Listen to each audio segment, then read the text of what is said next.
Hello నమస్తే welcome back to our channel. This is Sushmita. ఈ రోజు మన స్టూడియోకి ఒక సీనియర్ మోస్ట్ యాక్టర్ వచ్చారు. ఆ సీనియర్ మోస్ట్ యాక్టర్ గురించి చెప్పాలంటే మనలో చాలా మంది ఒక జాబ్ కోసం చాలా కష్టపడుతుంటాం. అలాంటిది ఒక గవర్నమెంట్ జాబ్ వస్తే మన లైఫ్ సెటిల్ అయిపోయింది అని అనుకుంటాం. అలాంటిది 33 ఇయర్స్ పోస్టల్ డిపార్ట్మెంట్లో ఒక ప్రెస్టీజియస్ క్యాడర్ని వదిలి తన ప్యాషన్ కోసం సినీ ఇండస్ట్రీ వైపు వచ్చారు. అండ్ 6 ఇయర్స్ అప్పుడే తన ఊహ తెలియని వయసులోని తను నాటకాలు కూడా వేశారు. అంటే నమ్ముతారా? నిజమండి. అండ్ అతని పేరేమనుకుంటున్నారా? బాసంగి సురేష్ గారు. అండ్ అతని లైఫ్ జర్నీ, అతను సినిమాలో చేసిన ఎక్స్పీరియన్స్, అండ్ అతను 33 ఇయర్స్ తర్వాత కూడా ఈ సినీ రంగంలోకి వచ్చి ఎలా రాణించారు, ఒక యాక్టర్ గానే కాదు రైటర్ గా, లిరిసిస్ట్ గా తన సత్తాని చాటారు. ఇంకా లేట్ చేయకుండా ఇంటర్వ్యూలోకి వెళ్ళిపోదాం. Hi sir. Hi. Welcome to our studio sir. Thank you. ఎలా ఉన్నారు సార్? ఫస్ట్లీ బాగున్నాను. ఎలా ఉన్నామ్మా? నేను బాగున్నాను సార్. సార్ అసలు మీ సినీ జర్నీ ఎలా స్టార్ట్ అయింది సార్? సినీ జర్నీ అన్నది నేను వాలంటీర్ రిటైర్మెంట్ ఇచ్చిన తర్వాత ఫుల్ ప్లెడ్జ్డ్గా చేస్తున్నాను. ఒరిజినల్గా జర్నీ అనేది చెప్పాలంటే చాలా ఒక 34 సంవత్సరాల క్రితమే స్టార్ట్ అయింది. ఎందుకంటే నేను నువ్వు ఇంట్రడక్షన్లో చెప్పినట్టుగా 6 సంవత్సరాలు అప్పుడే దొంగవీరుడు అనే నాటకంతో నా కెరీర్, యాక్టింగ్ కెరీర్ ప్రారంభమైంది. ఆ తర్వాత కాలేజీ చదువుతున్నప్పుడు కూడా డిగ్రీ అయిపోయిన తర్వాత కూడా సాంఘిక నాటకాలు వేస్తూ అలాగే యాక్టింగ్ అంతా చేస్తూ వచ్చాను. ఆ తర్వాత జాబ్లో జాయిన్ అయ్యేటప్పుడు పోస్టల్ డిపార్ట్మెంట్లో 1986లో జాయిన్ అయ్యాను. అంతకుముందు కూడా దీని మీద ఉన్న ఇంట్రెస్ట్ కొద్దీ నేను వల్లభనేని జనార్దన్ గారని ఆయన దగ్గర యాక్టింగ్ కోర్స్ కూడా కొద్ది రోజులు చేశాను. ఆ చేసిన తర్వాత ఆయన ద్వారా తమ్మారెడ్డి భరద్వాజ్ గారి అలజరి సినిమాలో 86లోనే అవకాశం వచ్చింది. అప్పుడే పార్వతీపురం మా సొంత ఊరు. పార్వతీపురం దగ్గర బాసంగి నేటివ్ ప్లేస్. రాయగడ దగ్గర పార్వతీపురం అదే ఇది రాయగడ. ఓహో, అక్కడ పార్వతీపురం దగ్గర బాసంగి మా నేటివ్ ప్లేస్. పార్వతీపురంలో జాబ్ చేస్తుండేవాడిని. అక్కడ పార్వతీపురం నుంచి చెన్నై వెళ్ళి అలజరి సినిమాలో నేను అప్పుడు ఒక సీన్లో యాక్ట్ చేశాను. నేను ఆ తర్వాత ఈ జాబ్లో కంటిన్యూ అవ్వడం వల్ల సినిమాలు అనేవి చేయడానికి అవకాశం కుదరక కంటిన్యూ చేయలేకపోయింది తప్ప అప్పుడే ప్రారంభమైందని చెప్పాలంటే. అంటే మరి నాటకం వేయించారంటే మీ డాడీకి యాక్టింగ్ వైపు ఇంట్రెస్ట్ ఉన్నట్టుంది. అదే చెప్పాలి. మా ఫాదర్కి నాటకం వైపు ఇంట్రెస్ట్ లేదు, కానీ ఊర్లో టీచర్ అనేటప్పుడు మా ఫాదరు మదరు ఇద్దరు ఎలిమెంటరీ స్కూల్లో హెడ్ మాస్టర్గా చేసి రిటైర్ అయ్యారు. విలేజ్లో హెడ్ మాస్టర్స్ అంటే ఎడ్యుకేటెడ్, ఒక రకమైన రెస్పెక్ట్ ఉంటుంది కదా. మా విలేజ్లో నేను 6 సంవత్సరాల వయసులో ఉన్నప్పుడు దొంగవీరుడు అనే నాటకం వేయాలని విలేజర్స్ అనుకున్నప్పుడు మా ఫాదర్కి కూడా ఒక క్యారెక్టర్ ఇచ్చారు. ఫాదర్ క్యారెక్టర్ ఇచ్చి వాళ్ళు రిహార్సల్స్ చేయాలనుకుంటున్న టైంలో 6 సంవత్సరాల అబ్బాయి కూడా ఒకరు కావాలి అని అంటే మా అబ్బాయి చేతి వేద్దామని మా ఫాదర్ చెప్పారు. చెప్తే నన్ను తీసుకువెళ్ళారు, డైలాగ్స్ ఇచ్చారు, అవన్నీ చెప్తూ రిహార్సల్స్ చేయించారు. ఆ రిహార్సల్స్ వేస్తున్న టైంలో ఏమయ్యేదంటే మా ఫాదర్ ఉన్నప్పుడు నేను బాగా పెర్ఫార్మ్ చేయలేకపోయాను. అంటే రెస్పెక్ట్, భయం, నెర్వస్ అనమాట. ఆయన లేనప్పుడు బాగా చేసేవాడిని. అది మా ఫాదర్కి ఏమో వాళ్ళంతా చెప్పారు, మీరు లేనప్పుడు బాగా చేస్తున్నారు మాస్టారు, మీరు ఉంటే చేయలేకపోతున్నారని. అంటే అప్పుడు మా ఫాదర్ ఏమో నా కోసమే ఆయన డ్రాప్ అయ్యి నన్ను కంటిన్యూ చేశారు. ఆ రకంగా నన్ను ఒక రకంగా మా ఫాదరే ఎంకరేజ్ చేశారు చిన్నప్పుడు. అది అలా కంటిన్యూ నాటకం వేయటం, అందరూ బాగుంది, చాలా బాగా చేస్తున్నాడని మెచ్చుకోవడం.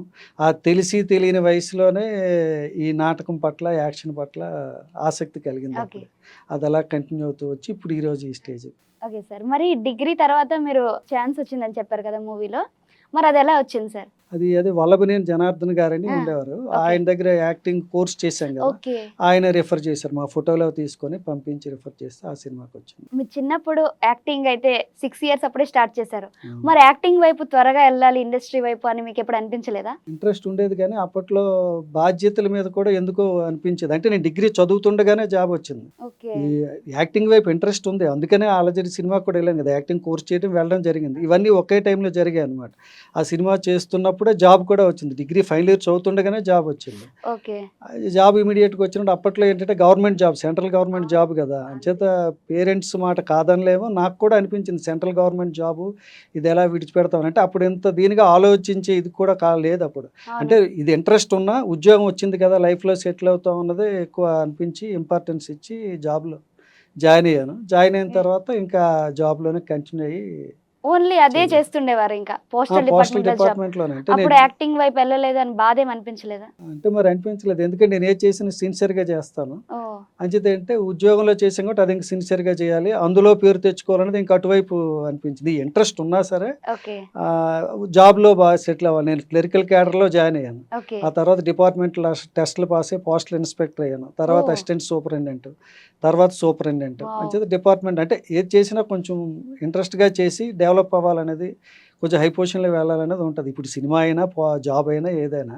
అంచేత ఆ డిపార్ట్మెంట్లో జాయిన్ అయిన తర్వాత అందులో హై ర్యాంక్ వెళ్ళినంత వరకు ఇంకా కాన్సన్ట్రేట్ చేసి ఆ జాబ్లో జాయిన్ అయిన తర్వాత మ్యారేజ్ అవ్వటం, పిల్లలు, ఓ, తర్వాత ఇంకా ఓకే. బాధ్యత, ఫ్యామిలీ బాధ్యత ఉంది కాబట్టి ఈ ఇంట్రెస్ట్ ఉన్నా సరే దాని మీద ఎక్కువ కాన్సన్ట్రేట్ చేశాను. కానీ చేయాలనే కోరిక ఉంది, అందుకని ఇప్పుడు చేసాం. అంటే ఎప్పటికైనా చేయాలి, చేస్తాననేది మైండ్లో ఉంది ఉంటూ ఆ ఓకే. జాబ్ అలా చేశాను. అప్పుడప్పుడు అవకాశాలు వచ్చినప్పుడు చేశాను. కొన్ని ఓకే. సర్వీస్ చేస్తున్నప్పుడు కూడా కొన్ని సీరియల్స్, సిరీస్, సినిమాలు అవి చేశాను. అంటే సెలవు రోజుల్లో పెర్మిషన్ తీసుకుని, డిపార్ట్మెంట్ పెర్మిషన్ కూడా ఉంది నాకు, తీసుకునండి. అంచేత అప్పుడప్పుడు కొన్ని సీరియల్స్లో చేసేవాడిని. కాకపోతే ఏంటంటే కంటిన్యూ చేస్తే లీవ్స్ అవి దొరకవు కాబట్టి పూర్తిగా చేయలేకపోయాను. Service okay. చేస్తూ కూడా కొన్ని సీరియల్స్ అవి చేశాను. సార్, మరి మీ కళలో ఫస్ట్ ఎవరు మీ టాలెంట్ గుర్తించిందంటే ఎవరని చెప్తారు? అది చెప్పాను కదా, ఫస్ట్ నాటకం వేయటానికి కారణం మా ఫాదరు. ఓకే. ఈ కెమెరా ముందు రావడానికి ఎస్ఎస్ పట్నాయక్ అని, ఆయన ఓ. Padmashri cinema director. ఓకే. ఆయన 2004లో నేను రాజాంలో చేస్తున్నప్పుడు ఆయన శ్రీకాకుళంలో అనుకున్నది ఒకటి అయింది ఒకటి అని ఒక టెలిఫిల్మ్ చేశారు. ఓకే. అప్పుడు ఆయన శ్రీకాకుళంలో చేస్తున్నారని తెలిసి నాకు ఇంట్రెస్ట్ ఉంది కాబట్టి ఆయన ఒకసారి కలుద్దాం అనుకున్నాను. నేను ఫోన్ చేస్తే నేనే మీ ఆఫీస్కి వస్తానని వచ్చారు ఆయన. అంటే సినిమా డైరెక్టర్, టెలిఫిల్మ్ డైరెక్టర్ అంటే ఎవరో పెద్ద ఆయన ఉంటాడో ఇలాగ అనుకున్నాను. తీరా చూస్తే మా ఆఫీస్కి వచ్చినప్పుడు ఆయన నాకన్నా చాలా చిన్న ఆయన అనమాట, అందుకే వచ్చాడు. ఓకే. ఆయన నన్ను చూసి నాకు ఆ సినిమాలో టెలిఫిల్మ్లో ఇచ్చారు, ఎస్ఐ క్యారెక్టర్ ఇచ్చారు. ఆ జరుగుతున్న ప్రాసెస్లో నేను రాస్తానని తెలిసి, లిరిసిస్ట్ని కూడా అని తెలిసి ఆ టెలిఫిల్మ్ టైటిల్ సాంగ్ కూడా నా చేత రాయించారు. అది యాక్చువల్గా ఆయన ఫస్ట్ కెమెరా ముందు నేను చేయడానికి కారణం ఎస్ఎస్ పట్నాయక్ గారు. అయితే సార్, మీరు ఎస్ఎస్ పట్నాయక్ గారికి ఏం చెప్పాలనుకుంటున్నారు ఈరోజు? ఈరోజు ఆయనకి థ్యాంక్స్ చెప్తాను. ఈరోజు ఈ స్టేజ్లో ఉండడానికి ఫస్ట్ అవకాశం ఆయన ఇచ్చారు కాబట్టి, అవును, ఫస్ట్ ఆయన అవకాశం ఇచ్చిన వాళ్ళని ఇచ్చిన ఆయన్ని మర్చిపోకూడదు. ఎప్పుడూ గుర్తుంచుకుంటాను. అవును. రెగ్యులర్గా మాట్లాడుతూ ఉంటాను ఓహో, ఆయనకి. ఓకే. ఆయన కూడా నాకు రెస్పెక్ట్ ఇస్తారు, నేను ఆయనకి అదే గౌరవంతో చూస్తాను. అది కంటిన్యూ అవుతుంది. ఆయన ఏ సినిమా చేసినా నా పాటలు ఖచ్చితంగా ఉంటాయి, నా చేత రాయిస్తారు. ఆ పద్మశ్రీ సినిమాలో 2 పాటలు రాశాను నేను. సార్, మీ జర్నీలో బిగ్గెస్ట్ సపోర్టివ్ సిస్టమ్ అంటే ఎవరని చెప్తారు? సిస్టమ్ అంటే ఫ్యామిలీ. ఫ్యామిలీ. తప్పదు, ఫ్యామిలీ సపోర్ట్ లేకపోతే ఎవరు ఏం ఎవరు ఏం చేయలేరు. చేయలేరు. అవును. ఎందుకంటే నేను వాలంటీర్ రిటైర్మెంట్ ఇచ్చి ఇందులో రావడానికి ఫ్యామిలీ సపోర్టే. అప్పుడు ఒప్పుకున్నారా సార్ వాలంటీర్ రిటైర్మెంట్? యాక్చువల్లీ వాళ్ళదే డెసిషన్ అది. ఓ. ఎందుకంటే ఆ టైంలో నేను నాగపూర్లో జాబ్ చేస్తుండేవాడిని, ఓకే. ఫ్యామిలీ ఇక్కడ, నేను అక్కడ ఉండేవాళ్ళం. ఓకే. అంచేత ఆ టైంలో మళ్ళీ హైదరాబాద్ నేను రావాలన్నా ఒక 3-4 ఇయర్స్ సర్వీస్ పడుతుంది. అవును. అంచేత ఫ్యామిలీ ఎక్కడ, నేను అక్కడ, ఇవన్నీ ఉంటాం కన్నా ఆ టైంలో ఫ్యామిలీ డెసిషన్ తీసుకున్నారు, మీరు వాలంటీర్ రిటైర్మెంట్ ఇచ్చి ఓకే. ఇన్నాళ్ళు మీరు సినిమాలు ఏం చేయలేదు కాబట్టి ఇప్పుడు మీరు మీ ప్యాషన్ మీరు చూడండి అని. అంటే పిల్లలు సెటిల్ అయిపోయి ఉన్నారు, ఓకే. అంచేత మీరు చేయండి అని ఫ్యామిలీ డెసిషన్, సపోర్ట్. సార్, ఈ ఏజ్ లో మీకు సినిమా ఇండస్ట్రీ ఎందుకు అని అనే వాళ్ళకి మీరు ఏం చెప్తారు? సినిమా ఇండస్ట్రీ ఎందుకు అంటే ప్యాషన్, యాక్చువల్ ప్యాషన్ ఉన్న వాళ్ళు వస్తారు. అవును. అంచేత మన ఇష్టమైంది చేసినప్పుడు మనం హ్యాపీగా ఉంటాం, అది ఒక రకంగా. అవును. ఈ ఇండస్ట్రీ వల్ల మనకేంటంటే మన పేరు వస్తుంది, అవును. డబ్బులు వస్తాయి. అంచేత ఇది మంచిదే, అది ఇంట్రెస్ట్ ఉన్న వాళ్ళు రావచ్చు సినిమా ఇండస్ట్రీ, తప్పేం లేదు అది. ఓకే. అవును. ఇప్పుడు వచ్చే వాళ్ళకి ఏం చెప్తారు సార్? అంటే మీరు ఇప్పుడైతే ఎవరైతే యంగ్ జనరేషన్స్ వస్తున్నారో సినిమా మీద ఇంట్రెస్ట్ తో, వచ్చేవాళ్ళు ఏంటంటే కొంతవరకు యాక్టింగ్ అని ఏదైనా ఏ క్రాఫ్ట్ అయినా అందులో ట్రైన్ అయ్యి వస్తే ఇప్పుడు మంచిది. ఎందుకంటే ఇప్పుడు అంత టెక్నాలజీ అంతా పెరిగింది కాబట్టి ఏ క్రాఫ్ట్ అయినా ట్రైనింగ్ అయి రావాలి. రెండోది వచ్చిన వెంటనే ఇక్కడ అవకాశాలు రావు, అది అందరికీ తెలిసిన విషయమే కాబట్టి ఇందులో మనం సెటిల్ అయ్యేటంత వరకు ఇన్కమ్ సోర్స్ అనేది వేరే ఉండాలి. దీని మీద డిపెండ్ అయితే కష్టం. ఎందుకంటే ఇది టాలెంటు, సపోర్టు, అవును, లక్ మీద ఆధారపడి ఉంది కాబట్టి అన్నీ ఫేవర్ చేయాలంటే కొంత టైం పడుతుంది ఖచ్చితంగా. అవును. రాదని అయితే చెప్పలేం, కష్టపడితే ఖచ్చితంగా రావచ్చు. ఆ టైం వరకు మనం సర్వైవ్ అవ్వాలంటే మనకి ఇన్కమ్ అనేది వేరేగా ఉంటేనే మంచిది. ఇప్పుడు యూత్ చాలా మంది వచ్చి 2-3 ఇయర్స్ కష్టపడి తర్వాత మాకు ఛాన్సెస్ రాలేదని చెప్పి వెళ్ళిపోతుంటారు అని సినీ ఇండస్ట్రీ నుంచి. అవును. అలాంటి వాళ్ళకి మీరు ఏం చెప్తారు? అది ఇదే రీజన్. నిజంగా వాళ్ళకి ఇంట్రెస్ట్, ప్యాషన్ ఉంటే ఖచ్చితంగా ఇక్కడే ఉండాలి. అవును. వాళ్ళు ఏంటి నేను అనుకోవడం ఫైనాన్షియల్గా ఇబ్బంది అయ్యి వెళ్ళిపోతున్నారేమో అనుకుంటున్నాను. ఎందుకంటే ఇక్కడ ఎవరు సపోర్ట్ చేయరు, ఫైనాన్షియల్గా చేయరు, అవును. కష్టం, ఎందుకంటే ఎవరి స్ట్రగుల్ వాళ్ళదే కాబట్టి. అవును. మళ్ళీ వారు ఆ దృష్టితో వెళ్ళిపోవాలి తప్పించి అదర్వైజ్ వాళ్ళు కంటిన్యూ అయితే ఏదో ఒక రోజు అయితే వస్తుంది, అందరికీ వస్తుంది, మనకు తెలిసిన విషయం. అవును. కంటిన్యూ అవ్వాలి, ఈ రోజు వస్తే రేపు అంటే జరగదు.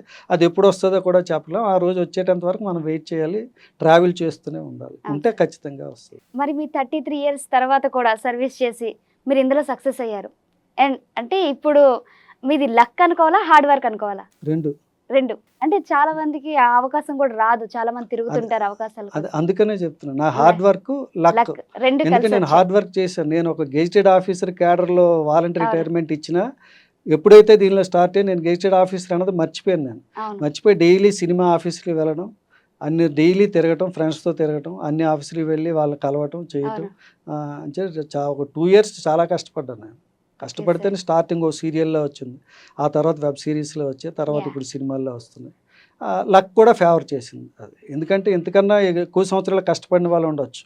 కారణం అది, ఎందుకంటే హార్డ్ వర్క్, టాలెంట్, లక్, ఈ 3 ఉంటే తప్ప కష్టం. ఈ సినిమా ఇండస్ట్రీలో మీకు ఇన్స్పిరేషనల్ పర్సన్ ఎవరైనా ఉన్నారా? యాక్చువల్గా ఇన్స్పిరేషన్ అంటే అందరు చిన్నప్పుడు నాటకం వేయడం వల్ల అప్పట్లో సినిమా యాక్టర్లు కూడా తెలియదు. ఓకే. నాకు యాక్షన్ అంటేనే ఇంట్రెస్ట్, అది ఒక రకంగా సెల్ఫ్ ఇదే అనుకోవాలి.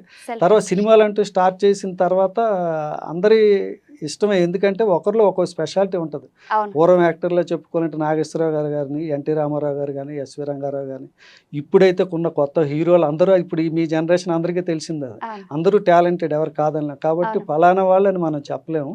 ఓకే. అయితే అప్పట్లో నా చిన్నతనంలో నాగేశ్వరరావు గారు అంటే ఎక్కువ ఇష్టం ఉండేది. సార్ మీ ఫేస్ కట్ కూడా అలానే కొంచెం ఉంది, ఎల్బి శ్రీరామ్ గారు, నాగేశ్వరరావు గారు, ఆ ఇద్దరు కలిపి ఉన్నట్టు అలా అనిపిస్తుంది. అంటారు, చాలా మంది చెప్తారు. అవును. గడ్డంతో ఒక ఫోటో చూసాను, సేమ్ ఎల్బి శ్రీరామ్ గారిలా ఉన్నారు. కరోనా సాంగ్ చేసినప్పుడు ఏదో చేశాను. యా.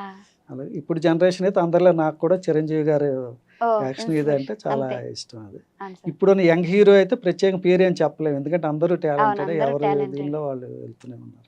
సార్ మీ డ్రీమ్ రోల్ ఏంటి సార్? అంటే ఈ రోల్ నేను చెయ్యాలి అంటే, ఇప్పటికి చాలా రోల్స్ చేస్తుంటారు కదా, సో మీ డ్రీమ్ రోల్ ఏంటి సార్? డ్రీమ్ రోల్ అంటూ ఏం లేదు, అన్ని రకాల క్యారెక్టర్స్ చేయాలని ఉంటుంది. ఓకే. ఒక క్యారెక్టర్ ఆర్టిస్ట్ గా సెటిల్ అయిపోవాలన్నట్టు.